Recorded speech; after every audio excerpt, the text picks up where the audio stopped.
Welcome, Hoarders. Today we're going to be playing some more GTA 5, and this testing Tuesday, we are going to be testing the one James Bond car. I forget the name of it, but we will find it right meow.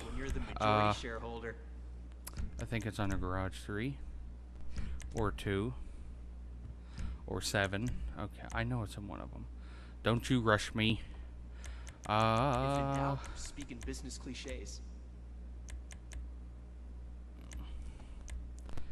The Ardent. That's what it is. Right away. Your personal vehicle will be there any minute. I was planning on doing one of the like brand new vehicles, but I have not accumulated. Wow. What is wrong with me? I did not accumulate enough money to get that.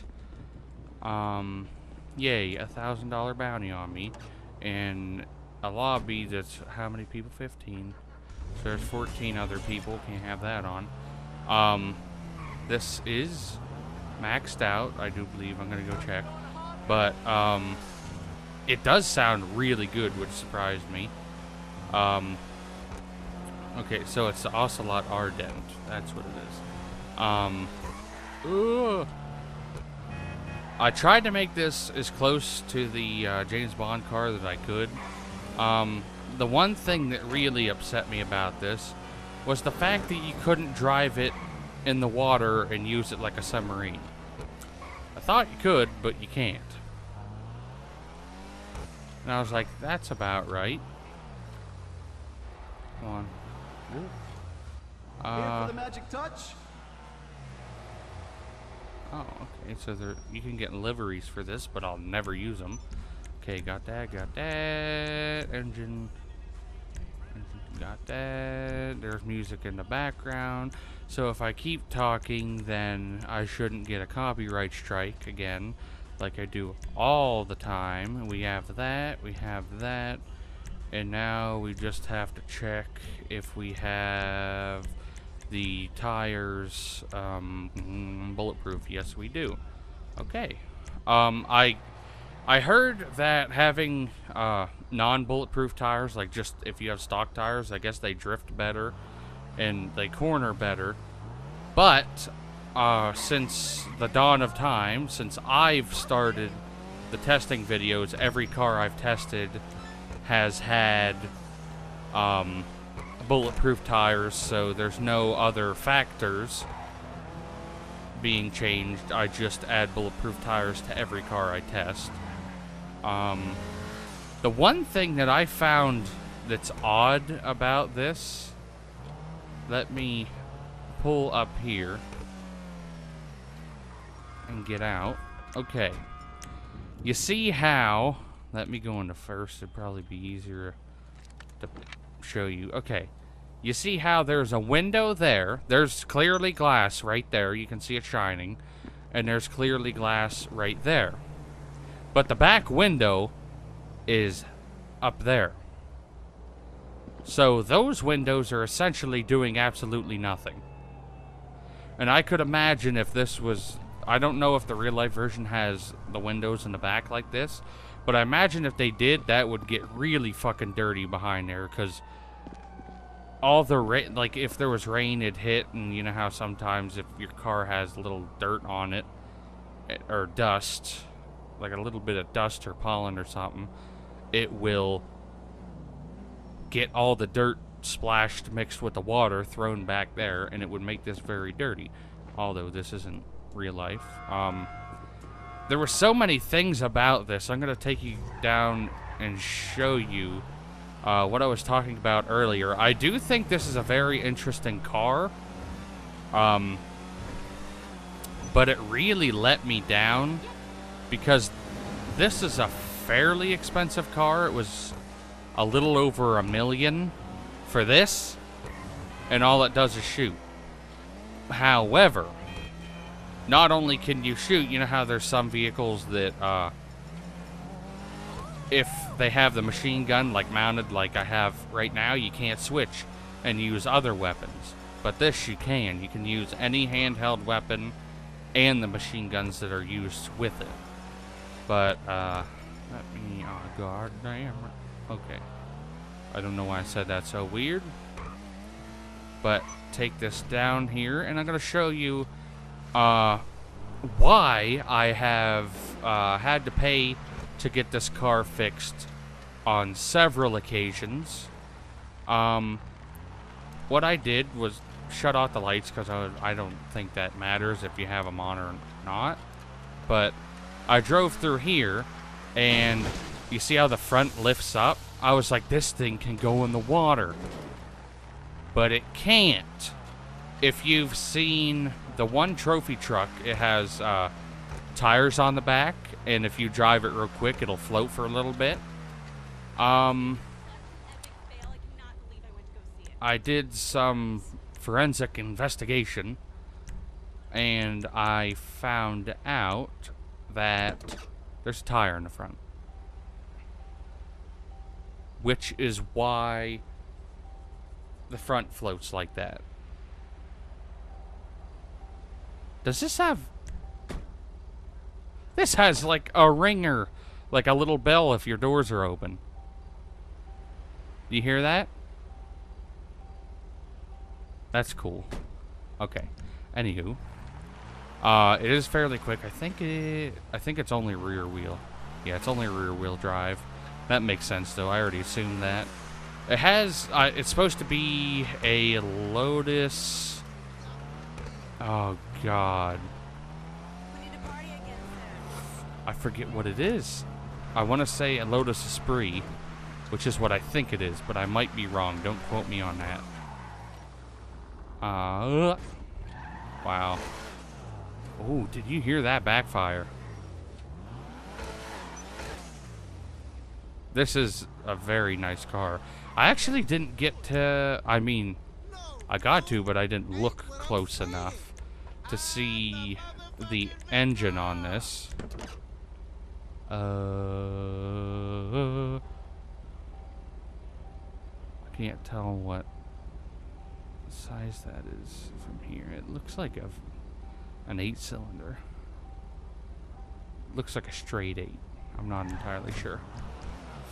Oh, I want to swing from the chandelier. Yeah, I do really like it so far. I tried to make it as close to the James Bond version that I could. It was honestly upsetting. I thought 1 million, like, I think it was 1.125 million or something like that. I thought that it would... I honestly thought it would float. Or, like, I would have been happy if it just simply floated. You know what I mean? But it doesn't. It does nothing. It just shoots. And I find the weapons that are hard mounted like they are on here, I find them next to useless because they're so hard to aim while driving. I'm better with, like, personally, I am better with using the machine guns than I am like handheld machine guns. I'm better using them than mounted ones. But let's go over to the test track and see what we can get with this. Are you serious? Am I not able to use it?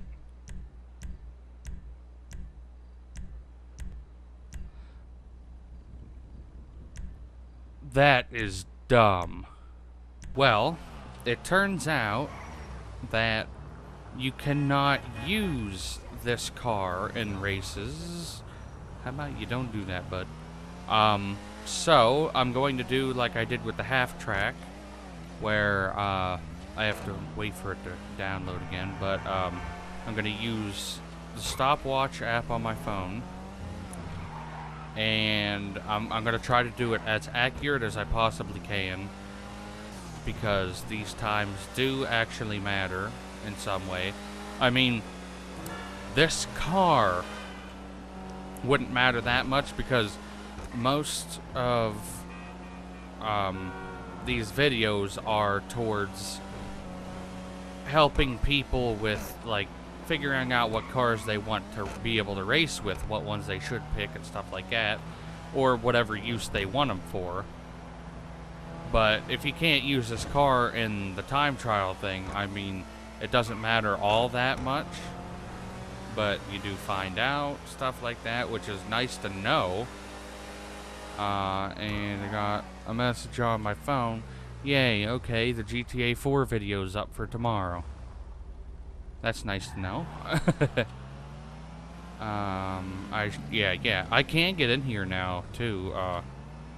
They let me right in because I own the airfield base now. I'm going to take the machine gun thing off so it doesn't bother me while I try to race. The starting area is right at that line, and the finish is at that line. I just did the test when I found out that you can't use this. 3, 2, 1, go. Alrighty then. Okay, that might bother me a tiny bit.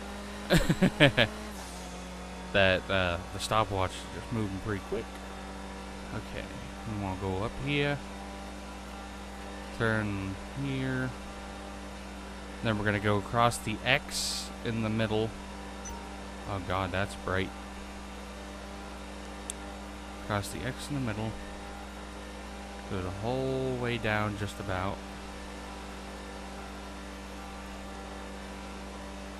to here, slow down, turn over, come back up.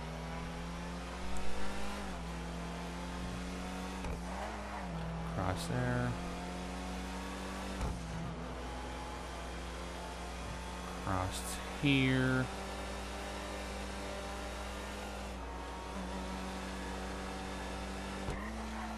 Very slow down there, so we don't die around that turn. Straight back down.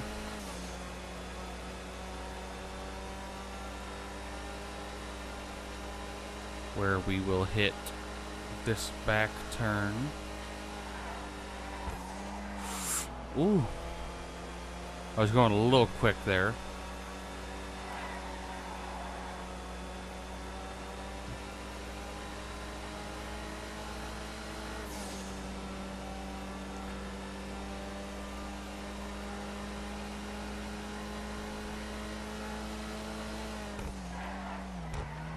Here, up through this, come here, slow down, turn up, gotta hit that, go straight across.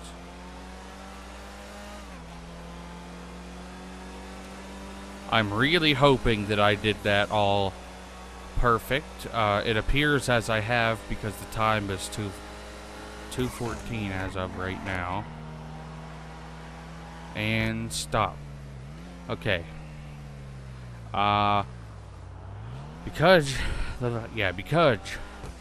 I'll have to leave it the way it is. I mean, I switched to just using my left hand on the controller. That way I could touch the phone to get the time. But we got 2 minutes, 20.3 seconds.